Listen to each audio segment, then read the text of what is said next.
Welcome back. Today we are going to do the alchemy of cooking. We're going to turn all these into tortilla de patatas. How do we do that? Just wait and see.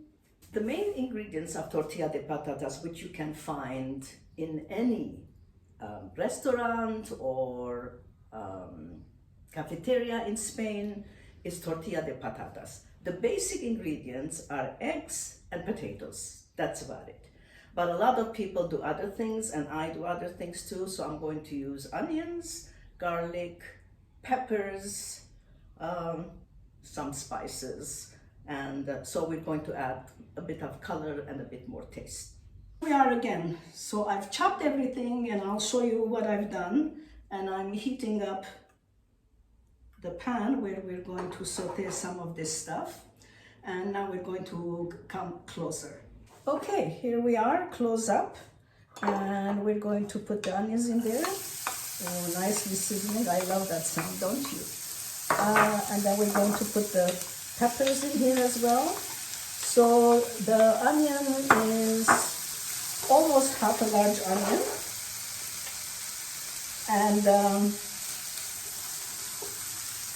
And half the red pepper. And we also have garlic, which we'll wait for a minute until we put it inside, until these are cooked. So I want to start that there are three important things about when you make tortilla de patatas. Number one, the size of the pan.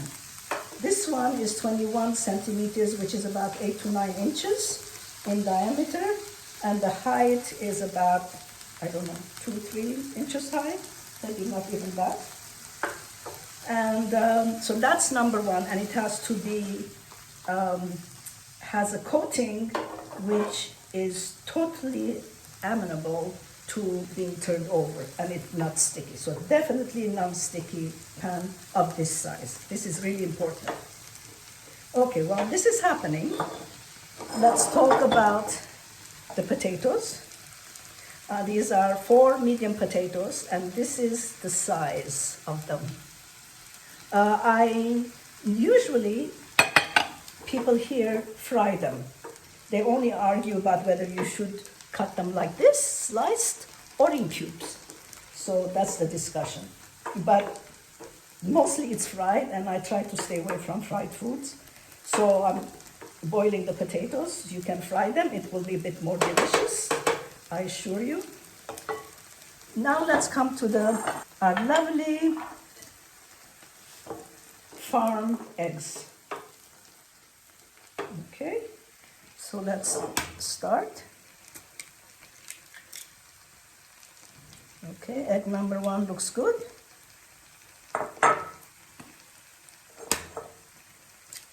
Egg number 2 looks good.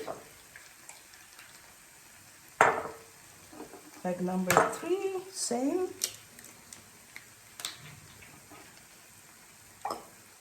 And 4. So 4 medium-sized potatoes, 4 eggs. The onions are almost done. Let's add the garlic.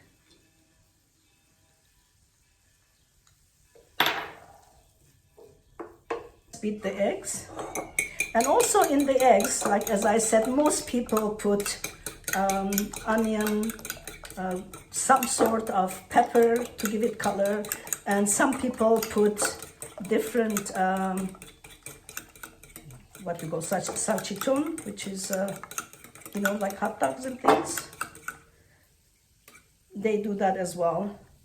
So the eggs are beaten. So let's put some spices in here. Let's start with the salt. Again, I don't put too much salt. I'm going to put this much because the potatoes need a bit more salt. This is cayenne pepper to give it color, black pepper, taste, and cumin. Again, half a teaspoon for each, except for the salt. So now we're going to pour this into the egg mixture, or beaten up eggs. Let's see here.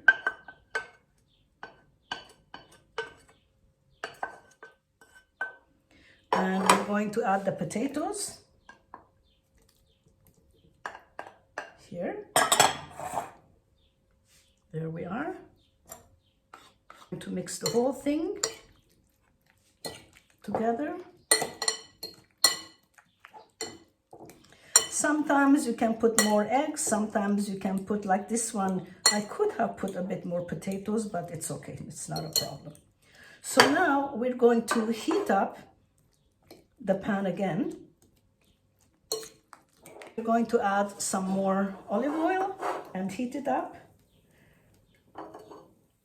On this 2-burner thing, the heat is not that much. So I put it on the high until the olive oil starts bubbling. So it's bubbling now, so we're going to pour this in here. And at home you can do medium high.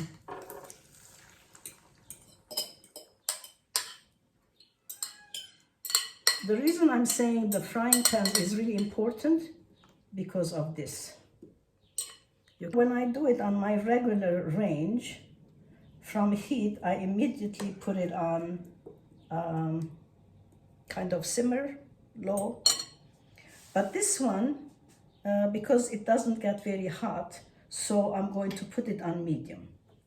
Okay, so we have that, and we're going to cover it. And it's going to be cooking for 10 minutes. Okay, so let's watch the time.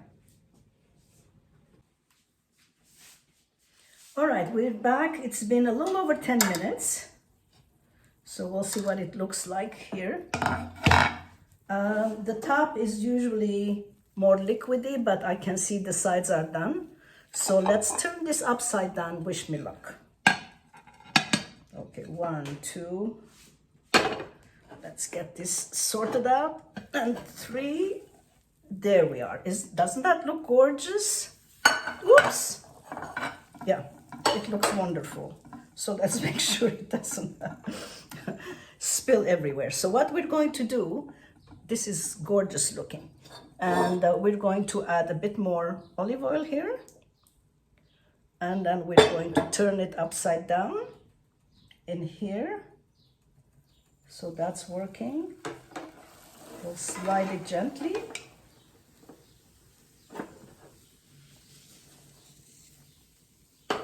Okay. So this time we're going to leave it less. We're going to leave it about 5 minutes, 4 or 5 minutes. And let's cover it again, and then we'll come back. We are back, and I think we are set here. So as you know, the first one was the size of the pan, the important information or instructions for this dish. Second is the timing of the cooking and the time of the heat. And don't be disappointed if you don't do it right the first time, because it took me 3 tries to get this right, okay? So we're going to flip it on a larger plate for serving. Wonderful. What do you think of this? It's gorgeous, isn't it? Now so I'm going to decorate it here with these are red peppers, oven baked, both in a jar.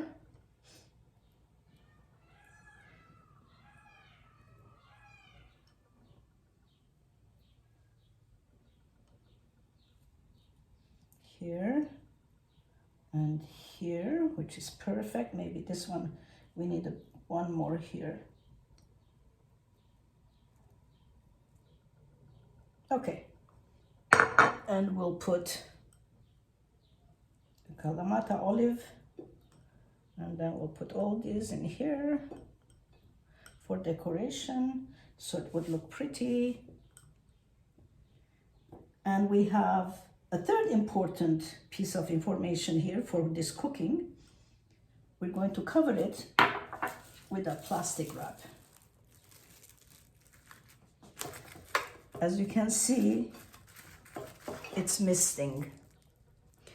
I saw this trick from this restaurant that I had this one time, and it was so soft and juicy. Usually they're pretty dry. And I asked him, what's the secret? And he said, the minute it cooks, they cover it with a plastic wrap, so it will keep the moisture inside. So when we come back, we're going to go full screen again. Here we are. Here's two very successful tortilla de patatas. And this is great because you can take this with you everywhere, or you can leave it in the fridge and have slices of it whenever you're hungry and you don't want to eat a lot. So again, it's one of those very versatile dishes. Enjoy it. See you next time.